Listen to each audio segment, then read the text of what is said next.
A mother poisoned two men in her life. One was found at home, the other exhumed years later, and then she tried to pin the crime on her own daughter. This is a story about ordinary routines, small details, and the way patient investigators turn whispers into evidence. This looked ordinary at first, grief, routine, a lunch spot, but reveals how trust can be weaponized, how motives can mislead, and how persistence in investigation uncovers the truth. It reveals betrayal from inside a home and the breakthrough investigators needed. This segment draws on court records and contemporary reporting. Stacey Castor, sometimes reported as Stacey Wallace, was convicted in 2009 of poisoning her second husband with antifreeze and of attempting to poison her daughter.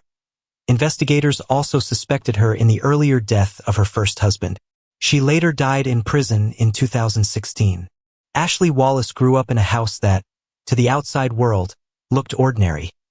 Family photos on the mantle, weekday routines, a mother who played the part of caretaker. But when we study violent crimes that originate within families, patterns often trace back years. Sudden deaths, medical mysteries, and small inconsistencies that never got the scrutiny they deserved. This is not about dramatizing grief. It's about showing how the ordinary becomes the scene of extraordinary crimes. The first wrenching loss in Ashley's life came when her biological father, Michael Wallace, reported in some accounts as the first husband of the woman later convicted, died suddenly when Ashley was a teenager. At the time, the death was ruled natural, a heart attack. The family mourned, as families do, and life moved forward. Years later, Ashley's stepfather, the man who had helped raise her, died in a way that investigators would later describe as suspicious. At first, the death was treated as suicide. Later toxicology revealed ethylene glycol, the poisonous chemical commonly found in antifreeze, in his system.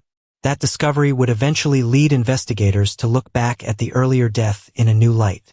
When two deaths in the same household share a rare toxin, investigators naturally consider the possibility of a common cause. It was September 12, 2007. Ashley, now 20 and starting college, was getting ready for her first day when there was a knock at her dorm room door. Two police officers stood there with serious faces. They told her investigators had exhumed her father's body and found evidence suggesting his death was not natural. For Ashley, grief was suddenly mixed with suspicion. Why this moment matters. A sudden transition from routine to suspicion. The family's private grief now a public investigation. Ashley drove back to her mother's house. That afternoon the family huddled in the kitchen, crying and trying to piece together what the police might be thinking. In the small hours of the next days, the mother, later identified as Stacey Castor, offered drinks to her daughters and tried to restore normalcy. But the ordinary ritual of shared drinks would take a tragic turn. Ashley woke up the following morning with an intense hangover. The pain was disproportionate to the amount she had drunk. She tried to push through it, went to class, then returned home. Within days, she collapsed and paramedics rushed her to the hospital. There, two officers told her she had narrowly escaped organ failure. Then they handed her a note, a confession, that placed responsibility for the deaths at her feet. Investigators later concluded the suicide note had been crafted to frame Ashley.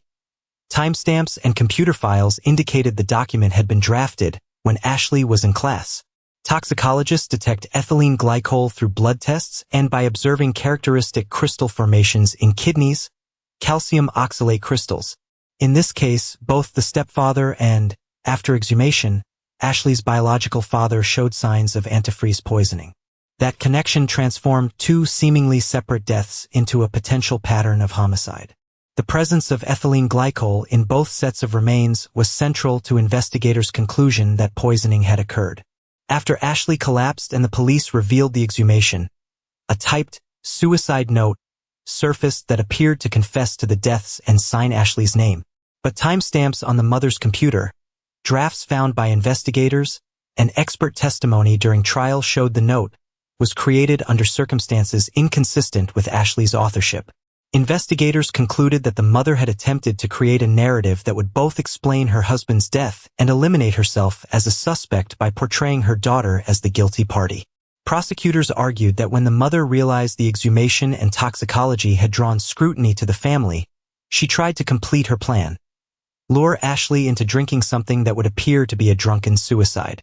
In court, witnesses testified that Ashley drank a nasty-tasting beverage, later fell into a coma, and that the mother placed the note near her. Paramedics were called and saved Ashley with minutes to spare. Imagine waking up in a hospital after nearly dying, and being told someone you trusted wrote a note that says you killed 2 fathers.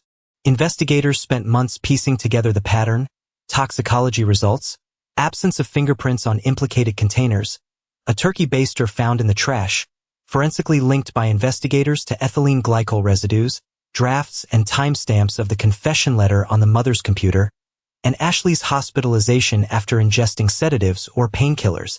The accumulation of these facts led to arrest and charges in 2007 to 2008.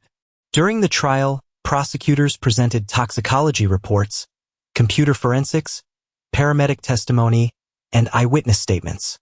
They argued the mother had motive, control, financial gain, notably life insurance and estate matters, and a desire to avoid exposure. The defense sought to undermine the chain of custody in toxicology and to suggest alternative explanations. They argued contamination, pharmaceutical interactions, or natural causes could explain some findings. But the jury weighed the scientific testimony and the pattern of events. Key legal moment, important fact: on February 5, 2009, Stacey Castor, the defendant, was convicted of second-degree murder for the poisoning death of her second husband and of attempted second-degree murder for the attack on her daughter. She was later sentenced to 51+ years to life. At sentencing, the judge stated he had never seen a parent attempt to manufacture a confession and frame a daughter in this way, and he imposed the maximum terms per count, effectively a life sentence given her age. The local community and national press labeled the case a cold, calculated betrayal. Media outlets later referred to her as a black widow in coverage of the unfolding facts. Stacey Castor died in prison in June 2016.